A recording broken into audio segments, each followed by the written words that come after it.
Yeah. Yeah, it kind of looks like. At least it looks all brand new, so can't be that bad. I suppose. Even though I think just LinkedIn told me that this is not working yet. But hey, we are getting there. We're getting there. Welcome back to a brand new, literally speaking, brand new episode of PKs on Air. For those familiar with it, yeah, it looks a bit different. I would say we are playing with a new setup. Yeah, slightly different, exactly. We are playing with a new setup, so bear with us. It's going to be chaotic today, I suppose, but yeah, we shall see how it goes. Anyhow, Dominique, how is life treating you? I think everything is going quite well. A bit like last week, a lot of new projects, a lot of new onboardings. Today we onboarded a lot of new colleagues, so Yeah. very exciting day. And finally, we were able to onboard them here in our office. That's the good news. In person, right? In person. Yes. So that is really interesting. I mean, obviously, it goes without saying, safety regulations in place, but at least in person. So yeah. And it's summer again in Berlin, by the looks of it. Yes, it's super hot again. I think we have like 30 degrees in Berlin. Yep.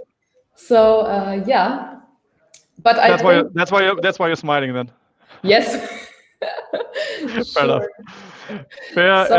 Fair enough. So you are in the office today as well. I'm in the office as well. That's what I'm saying. It's all new. This is also why I do not have a proper microphone today. So I hope this one does the trick. We have some studio work to do, I guess, in the next weeks. But I think we are getting there slowly but steady. So I'm curious how our new kind of platform is treating us today. Yeah, for those who are watching live right now, we are playing with StreamYard. So that has a nice tie-in to a bunch of platforms. However, as I just figured out, for whatever reason, LinkedIn still doesn't like us, so we will follow up on that afterwards. I understand there was some pre-approval process in place. Maybe that didn't work out. I don't know. And this week we are not on YouTube, but that's going to change for next week's episode as well.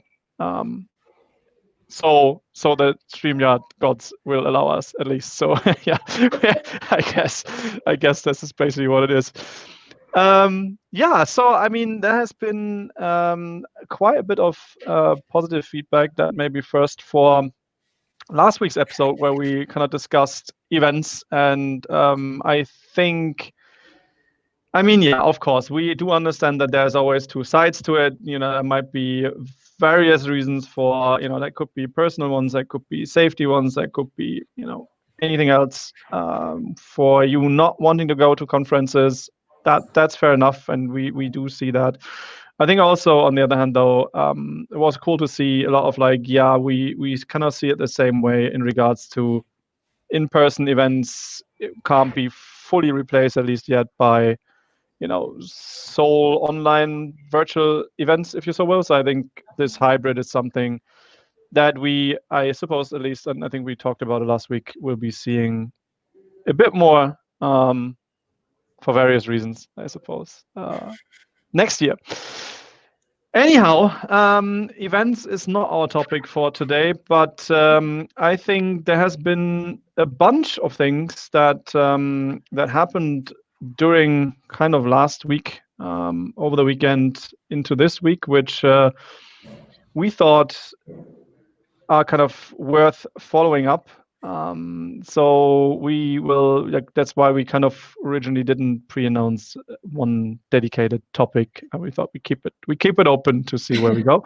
No, it's not entirely true, but half at least. So Dominique, which topic do we want to kind of discuss first? I would say that we start with the Backlinko Google user behavior study. Do you want to? Yeah. Do you want to put it on the screen share? Because I mean, that was really, and that's very fresh, right? The piece. At least I haven't seen it before. Funny enough, I don't know why. Kind of. I think it's from the end of August. Okay, that is not totally new, but yeah, okay. Yeah, I also just saw it last week. Let me share my screen for a second. So, oh, no. Now we have a double screen. How is it now? Hold on. Almost. So we're getting there. See, there we go. Finally. Do we have it now? Okay. Yeah, it works perfectly well. Great. So we have the Backlinko one. Yeah. Perfect. Yeah. So that is a study I've just recently seen. So it's from the end of it's from the 20th of August, and I found it quite interesting. So what they did, I think let me check for a second. They just asked just 445 people about the user behavior and just wanted to test a bit. And of course, they have some key findings, which I find quite interesting. So as you can see, the article is super massive. long. Yeah. Massive, where you can see all the stats from all the questions or all the tests they did with the people, with the almost 500 people. And maybe we can just take a very quick look on the key findings. Yep. Maybe we can start at the first. Google searches, it's that one. Google searches use one of Google's autocomplete suggestions for 23, it's super small here. 23%, yeah. Of the time, which I found quite interesting, and especially for people who search for informational and local searches, they tend to click more on those autocomplete suggestions quite more often than people which search for commercial queries, which is not that surprising, I would say. Yep. But what's also interesting in that regard, I mean, there's been quite a bit of changes with autocomplete, like in the last I would say the last 6 to 12 months, right? So I mean, they introduced like not only the regular autocomplete, but then also like imagery, and they started to kind of even answer some of the questions, and they kind of moved this entire thing into like kind of one level upper, if you so will, right? So they moved it into native Chrome, into the kind of the browser bar. So I think, as you said, it's not overly surprising, I would say, that there's quite a significant use. I think if you turn it around from an SEO perspective, I would say even more so, quite interesting then to see and this is not a new tactic, right? Not at all, but I think still a lot of people kind of still miss on that. Like, what are the auto suggestions that are triggered for your main keywords, and then can you get in there as well, not necessarily in the auto suggest, but at least as like a top 3 result for like the popular suggestions, right? So because that certainly significantly influences user behavior and kind of searches behavior, if you so will. So that made a lot of sense to me, actually. Yeah, definitely. So I think that's a quite good takeaway for whenever you work on informational content, right, or content landing pages. Try to keep in mind the autocomplete suggestions over there. What else did we have? So the second one was 50% of Google users click on their result within 9 seconds of searching, which is not that long, as we know. I think the average was 14 seconds in total. So also here we can see that the decision of taking, or the time it takes to take a decision is pretty short. So also here I would say it's a strong signal to do whatever you can for catching users' attention, right? So because and pretty much straight away, right? I mean, it's the same story as we've been saying. Like, if you miss out on like snippets in general, and I think this was also something that I said again, that like I think last SMX London and some other like presentations, like it's such an easy gain to kind of make your snippets proper, stand out in a sense. I mean, not overly go crazy. I'm not the biggest fan of this entire emoji situation on the other hand, but I think whatever you can do to differentiate yourself, and also what always surprises me, it's oftentimes when we do audits, right, is that like for whatever funny reason, you look at the snippets and you see like, well, there's no call to action in there at the end. So for me, this is just missed opportunity, because basically, I mean, you need to tell people what you want them to do, right? Not like you need to talk them into the action. In that case, is like, get in touch or whatever that is, right? So that needs to happen. And I think also, secondly, like, what I do not understand is that like people don't use it smart in a way, like, getting in like core USP or any other thing to differentiate. I think it's just a missed opportunity, really. Definitely, yeah. So what else? Okay, that's also not that surprising, but only 9% of Google searches make it to the bottom of the first page. Yeah, well, I mean, Google does a lot to prevent them actually from going there, right? So I think this is also what it really is. Thing, yeah.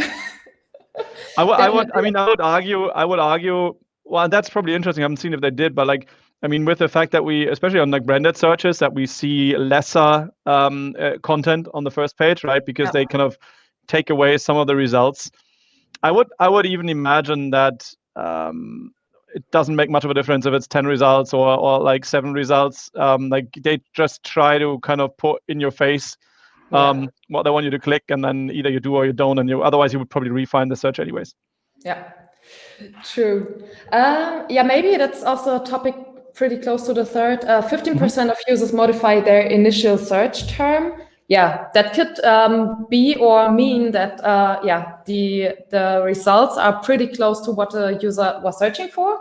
Yeah, I would assume. I think also here it pretty depends on which kind of involvement the user has and which kind of query it is, right? So if it's a commercial term, or is it, I don't know, searching for, buying a house, I'm pretty sure that the user will modify the initial search term. Yeah, multiple times even. Yeah, I agree. Yeah.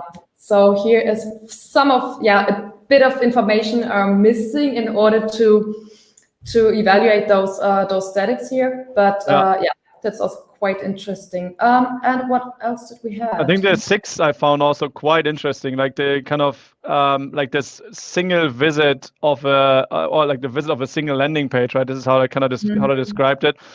I think, and we talk about like content, I think, as the other topic, or too much content, or is there such a thing as too much content?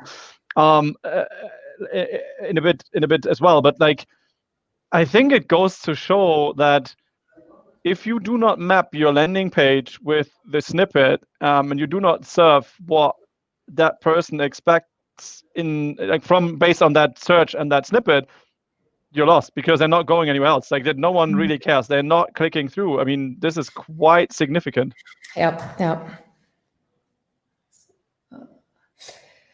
Yeah, so I think that were the most important ones. I would say I'm just the data was US only, right? So I think that's what it really was. Yeah, but I mean, and then therefore, obviously, I think what needs to be probably added here is that of course some of the US SERP features differ from what we see in Europe.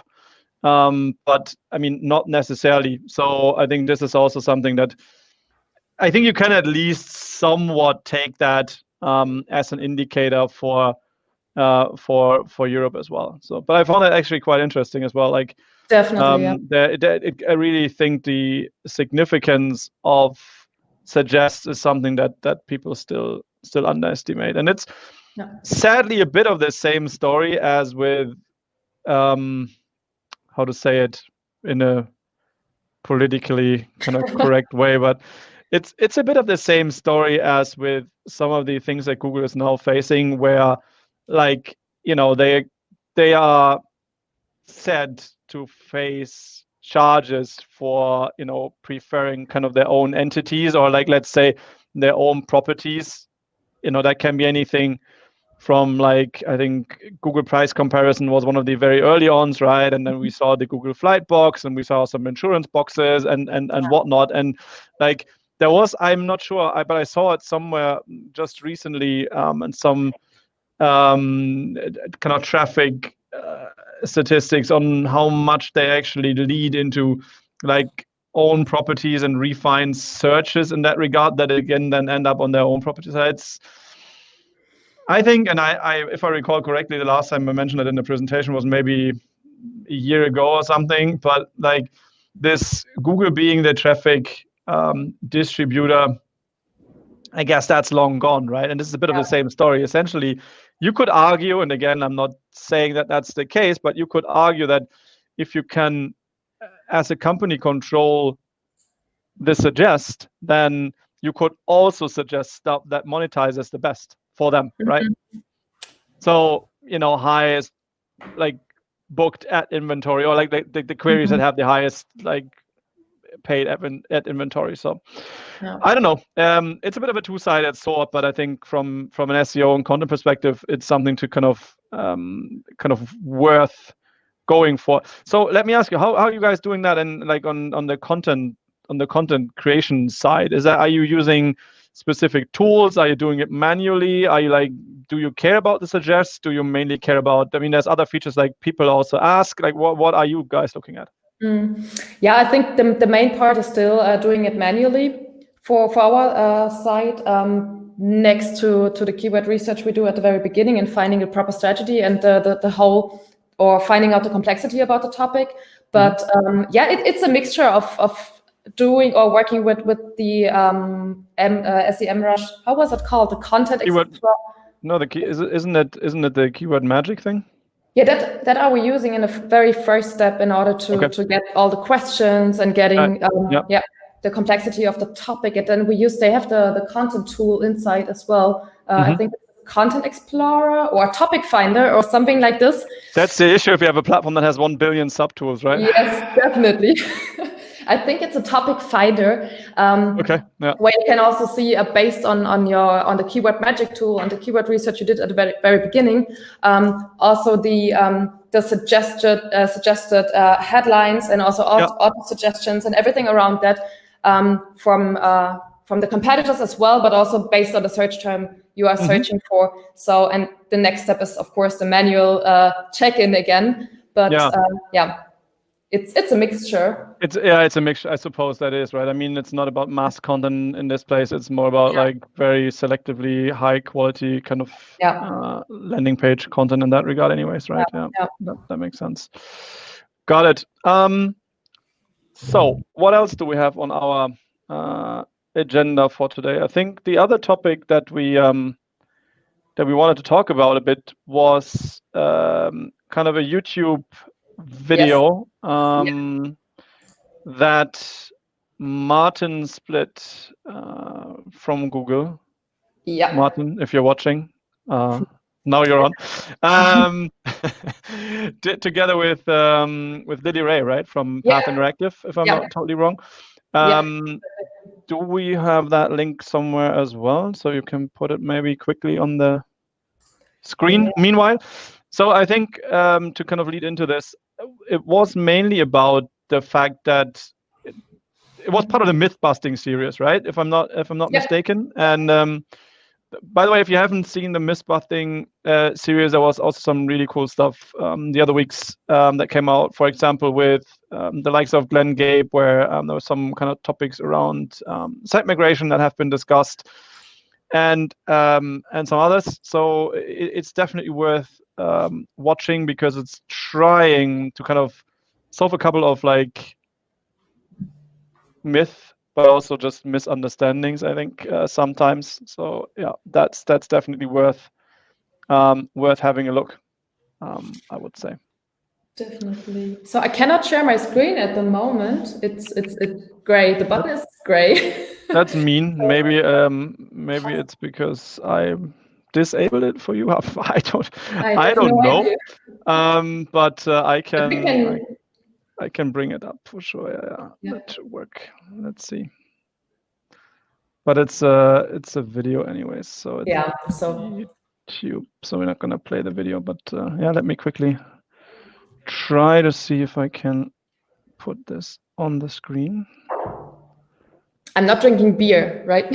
So this is what you say now. Yeah, I'm not sure that's true, but okay, fair enough. Share the screen. So let's see if this does work, but I think it does actually. Yeah. There we Yeah. go. So so it's on the Google Webmasters channel, obviously, and kind of as we said, it's part of the myth busting series, and I think it was one of the longer ones, like 15 minutes. I think they started with less than 10, and then I think Glenn took like 20 minutes on all things migration, so that went on like forever. I'm just kidding. It was really good. It was a good collection. We kind of matched it or mapped it with our like advices that we kind of usually do for migrations, and I think there were a whole bunch of good things in there. So well done, guys. But I think what it really was also on top of everything is kind of trying to answer the question, is more content better for SEO? And I think we probably. Who else to better ask than you to kind of get a bit of. What's your opinion, right? So what do you think, and then we can maybe map it with the myth busting series. I think that probably makes most sense. Yeah, sounds good. First of all, the headline is more content better. Definitely, catch or grab my attention. So it worked already. It worked. So I really needed to see that and wanted to listen to their opinions. So I would say if there would be a strong opinion necessary in order to say yes or no, I would say definitely no. So more content is not in every case better. We see a lot of situations where companies start to have, I don't know, a blog section or a magazine section or whatever, without a strategy, without analysis before, without having proper goals, just creating content just for the sake of creating content. I cannot say it different. And of course, in a situation like this, it really just doesn't make sense. It's just like burning resources and money and whatever and time. So I would say the first and most important thing over there is having a strategy, right? And after that, if you have already a lot of content, then it's super important to take a decision on what to do with it. Because of course, sometimes you have like topics which are coming back every year, like, I don't know, tips for, travel tips with children, for example. This is a topic every summer comes up again and again for families. And I think on a topic like this, where you have like seasonal content, but content which also comes back every year, you should consider does it really make sense to write a completely new article about it? Do you really need to create new content, or does it make sense to just update your existing content for, with new data, with new formats, with whatever? Depends on which kind of goals you have with the content. But I think in more or less every case in a situation like this, it definitely makes more sense to just update the content instead of creating new. So to prevent having 20 different blog posts about travel with children in summer, right? With exactly the same topic. So so I would say I do not know many cases where more content is better in any case. So And then, so how did that correlate with like Lily's take? You have been obviously looking at that. So what do you think was kind of her take on it? I think it pretty much matches with my opinion, but also with our experience here, because of course, whenever we start with new content strategies or new content campaigns, what we are doing is like the performance check of existing content. How does it work? And in almost every case, we recognize that if there is a gap, it makes sense to create new content. If there is no gap and you already have content to almost every case or to almost every topic, it makes sense to update the content instead of creating new pages. And this is what Lily said, more or less exactly the same. So especially also here when the content stays the same. So when it's about the same topic, just update it, makes your content better.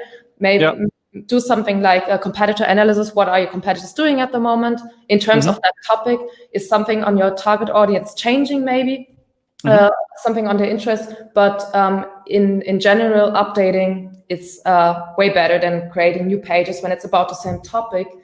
What else did they said? Then it was about, is there a way that was a question. Is there a way that Google tells us if there is too much content? That would be nice. Google telling us some of those things. Yeah, I agree. I would love that metric. It would be great. Yeah, I can imagine. Yeah, but also here, the answer was pretty much, or did pretty much match with my opinion. Of course, with crawling stats doesn't help you in order to recognize if you have too much content.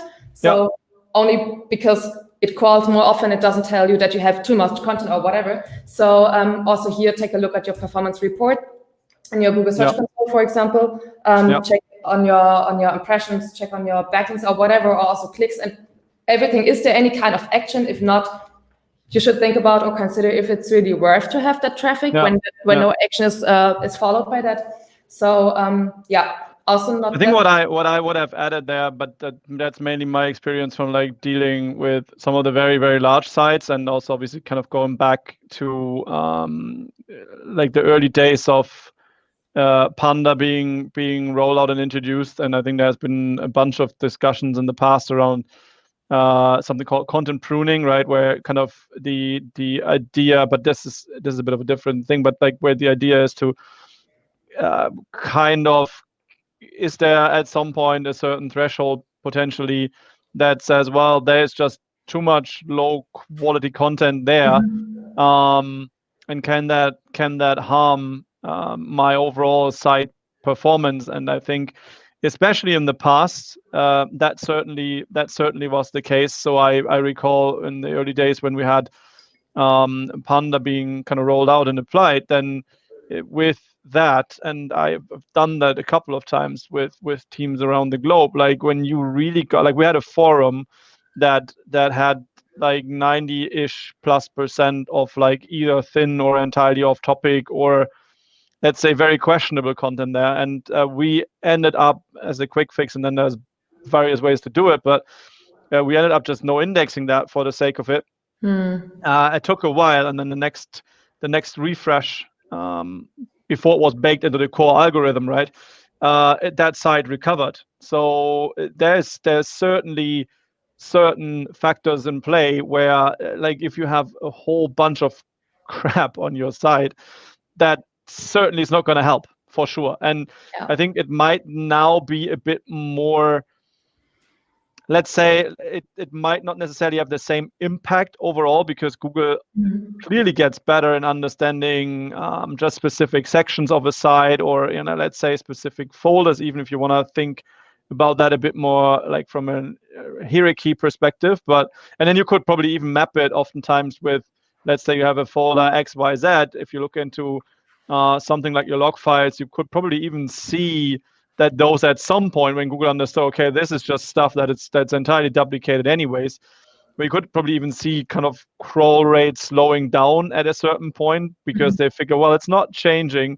it has no value, potentially it's not going to be ranking anyway. So then we are into this entire discussion around demand, right? Whereas also there's a huge there's this misunderstanding around crawl budget and crawl demand and search demand. So I think what you can clearly see is that those at some point will just receive less attention from a Google perspective, and rightfully so, right? I mean, why would you crawl that the same in terms of frequency or volume if it's just worthless, right? Essentially. But of course, the algorithms need a bit of time to figure it out. So this is also the reason why you can, in the beginning, easily rank with something that's just duplicate content, right?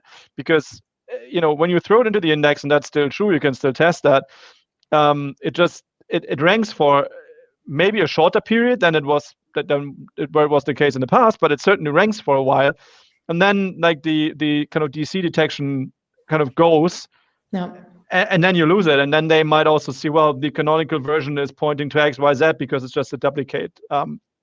So I do agree, but I also would say for very large sites, there's certain other factors in play, depending on size and content volume, and also the type of content, that can definitely impact overall performance. At least that's what you can observe from the outside. I mean, there might always be something that we can't see, that's where we say, like, well, this is the cause and then it's something entirely else, which we don't see because of, well, the algorithms partially being kind of a black box situation still. But at least I would take away if you're dealing with, like, let's say 100,000 plus pages or 100,000 plus URLs, certainly at that scale, quality plays a significant role. Yeah.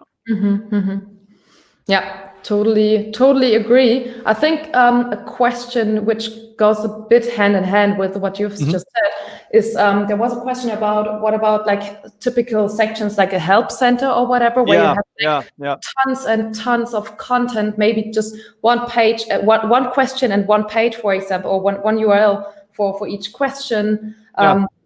That was also a topic which has been discussed in the video for a few seconds. And I think also there, it goes pretty much in your direction. It was about, or the overall opinion was also here, try to, if possible, to group and structure what you have. So not indexing maybe one URL for one question and having like consolidation then, right? Yeah. Exactly. So consolidation of that one, try to figure out which questions goes hand in hand, try to understand what the user really wants, try to understand, because in many cases, the user has just one question and then leaves the page and is super happy. Right. Because if the one question is answered, maybe he has another one. So try to group it, put it together. And that was also quite interesting. And then what's your take on the, like, I mean, there's always this long-lasting debate, and I recall like 10 years ago we had phenomenal success with just building stupid FAQ pages, or we call it Ratgeber in Germany. But so I mean, I think right now, but I'm curious what you think. I mean, obviously you can have this help section, as you said, probably better structured than just one-on-one, but like, topically at least like one page per X questions that's kind of circle around a certain area or a certain topic. But what about versus integrating questions to your major landing pages? Is that something that you would do, or is that something where you say, well, it doesn't make much sense? So what's your take on that? So I would say, also looking back to the next years, or on the next years, what we have done, in many cases, we try to work on one content cluster, I would say, or topic cluster, as deep as possible and as holistic. I hate this word, but there we go. It's true in the content world. To work on it on each section, so it totally makes sense when you have the user, maybe he's searching for, I don't know, comparison of car insurances or whatever, and you try to make him understand how the field is of car insurances, let's say, and of course when he's a bit better informed after reading a bit of structured content, of course, he will have some questions. So for the user, it makes totally sense to show the questions, maybe not on top of the landing page, but a bit below at the end. So to answer as much as possible from the very beginning makes totally sense. So and it kind of goes a bit to the same direction, right? If we like recall the statistics that we just saw on the Backlinko piece, right? I mean, then basically people are not going from there, or well, not many are going from there to some other place because you did not manage to provide the right information. Plus, I think what it could also, and I think this is what we've been seeing with a lot of our clients as well, what it would also lead to is obviously that you, for like the more kind of question type of queries, you would potentially see your FAQ being popped into the search results, right? So this is also something that's the other side of the story. And I did a webinar, I think a couple of days ago with SEMrush, and it was kind of SEO and or versus UX. Which is, I think, the topic that we probably can pick up next week. But I think what I think is that, if you can manage hand in hand, that's great. But then also there was the argument, and I think this is also very true. It's great to target all those questions or like the FAQ traffic, but if it just really converts significantly worse, is it even worth going for it? Because that obviously will impact kind of UX metrics at that point in time as well. So I think it's also a bit of a trade-off, really. Yeah. So yeah, I think there's just one answer to it, and I mean, no one says you can't have both, right? It can also be somewhat kind of a hybrid approach to having some of the most important and burning, very closely related kind of questions on that landing page, and then if it's further stuff, you can still forward that person to a section. So if they, like as you said, if they have like a very specific mindset already, or like want to really go deep in terms of information, then that's potentially something that they will also do. So I think it's not, I would say it's not one or the other. What I do agree with, though, is very much is that, like, don't create single pages for that stuff. It just not be worth it. It will significantly perform worse anyways in comparison to your major pages, so it probably won't rank in the long run. So I think this is also the other side of the story. And so, I mean, but the final question, that was the thing that I found most hilarious, is word count. So I think that was the last kind of myth they touched on. Like, is word count a ranking factor? I think, was that the question even? It was the question, right? It was a question. It was, how about the word count, and is that a ranking factor? Yeah. Love there we go again. But I mean, there we go again. it's a typical SEO thing, right? So back in the day, it was like, you need to write 250 words. Then it's, at some point, it was 500 words, because I don't know, that was probably more budget, or like everyone did 250 words. I don't know what. And then at some point, it was like, create as much content for your landing page as you humanly can. And everyone was like, well, the more the better. So now it's like 5,000 words or whatnot. So for everything, it's horrible. I do agree. And I think what's leading into this, and this is what you were already saying earlier, is like this: you need to understand the topic, right? And topics that deserve a lot of attention, and that can, like, which you can have a lot of, like, opinions, input, feedback, and whatnot around it, and then it probably is fine to have that long page. However, there's a whole bunch of things that you can just answer pretty much straight away, and you do not need to kind of write an entire book about it just for the sake of having a high word count. So yeah, this is probably what it is, really. Definitely. So, I mean, what we are doing whenever we are into content research and ideation for topics, we always take a look on word count from competitors for one specific topic, but not in order to let's say set the benchmark or how many words do we need to write for that kind of content. It's more about understanding the complexity. I mean, at the end, we are working on so many content pieces and so many different kind of topics, and it's helpful to understand what our competitors doing at the moment, how they structure their content. And I mean, for comparison, I see it, right? That makes sense. But this is always the issue, and sadly, our industry is not really innocent about that. There have been a whole bunch of entirely useless so-called ranking factor studies where just context was missing. Again, let's not go there. This is going to be a massive debate. I think we have our opinions on that, and we just let's not go there. It's gonna be ruining our timing. It's not worth it. It's not worth it, really.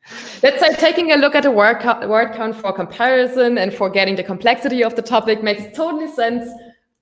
Fair. That's fair, and that's about it. Yeah, I agree. So I think this is what we have on content for today. I hope that's useful. Also, if you're watching the episode a bit later, again, you can leave us comments or get us on Twitter or wherever. We are there. Be happy to hear your feedback and kind of your takes on in our opinion. I think we so that's also one of the things that we kind of introduced. We wanted to keep this a bit shorter than originally, so we're not going for the full hour, but like aiming around 40-ish minutes. So there is two things that I would like to kind of finish off with. The one thing is that was, I think, reported first on, let me see, obviously probably from Barry, I suppose, on search engine. Where is it? I don't know. Search engine roundtable, most likely, around Google's Search Console with having some funny issues and the data being delayed again. But I think, Dominic, you followed up, and this is now working again, right? Let me check. I think the delay is now was solved, if I'm not mistaken, and the data should be back in, if I'm not wrong. But yeah, I just recognized like two. I would say for like 2 hours ago, 2.5 okay. hours. I just received some messages from our SEO team. Hey, data's back, data's back. Everyone was very happy about it, I bet. Yeah. Okay. Fair enough. Speaking of Search Console, I quickly bring this one up because it is a massive read, actually, that none other than Izzy did, actually, from RYTE. I'm not sure. Does this now scroll, Dominique, actually? Yes. Fantastic. So I need to switch the windows. Anyhow, so there's a huge article called Identifying Advanced GSC Search Performance Patterns. So yeah, Search Console all the way. And it's definitely worth having a read. There's a bunch of screens and overlays and things that the guys are doing actually over at RYTE with search success. So really cool. If you have not had a chance to play with it, that's definitely worth it. But you can see it's a crazy long article. So since now the the data is back, you have maybe time to play with it. It's a really kind of hands-on guide that I enjoyed a lot. So maybe that's worthwhile having a look. And then the last thing that I quickly wanted to mention is this one. So is that coming over now? Yeah, it is, right? It is. So there's on newsdash.com, there is kind of an interactive tracking, you could say. I think it's kind of more or less a real-time, I think updating every 30 to 45 minutes-ish. Dashboard on the US elections. I mean, we got a lot of feedback from you guys when Paul was on the stream, where we talked a bit about the ad spend of Biden and Trump and what's happening on Facebook and what kind of ads they're using. And you have this is really interesting. So they track a ranking of the most visible domains with the change and how many articles they have and how long they're ranking on number one. There's a whole bunch of data in here. It's really worth having a look if you are somewhat interested in the US elections and what's going in that regard from an SEO perspective, because it's somewhat almost and that's I think what they called it somewhere, real-time SEO. And I recall doing something similar in the past, and it's very interesting because of timings that need to be right at a very specific point to a very specific event. And as we all know, that's incredibly hard because, well, we don't know how the algorithms sometimes behave and how fast they process things. So yeah, very, very, very interesting, and definitely worth a look. I think we will leave all the links in our show notes, right? Yeah, we're gonna put all of that into the show notes, so that's going to happen for sure. We will also get this one back onto our YouTube channel. For whatever reason, again, the live thing didn't work today, but that should be fixed next week. So we promise working on that. I'm still quite happy with the new platform. It looks a bit nicer. It works a bit better. It has a whole bunch of better features. So that said, for today, I think call it a day, literally speaking. Yes. We'll be back next week, Tuesday, 4 p.m. German time, maybe not with 30 degrees, but still with hopefully good weather and a bunch of new things. Hope so. And yeah, next week we will be talking for sure a bit about SEO versus user experience and kind of deep dive into some of the things that I put into the webinar, because I think this is super interesting, considering that I feel that those channels come way much closer together, and it's something that we kind of do a lot in organic and with our UX teams. So yeah, that's pretty much it for this week. We are signing off, and hope to see you all next week. Bye bye. See you next week. Bye.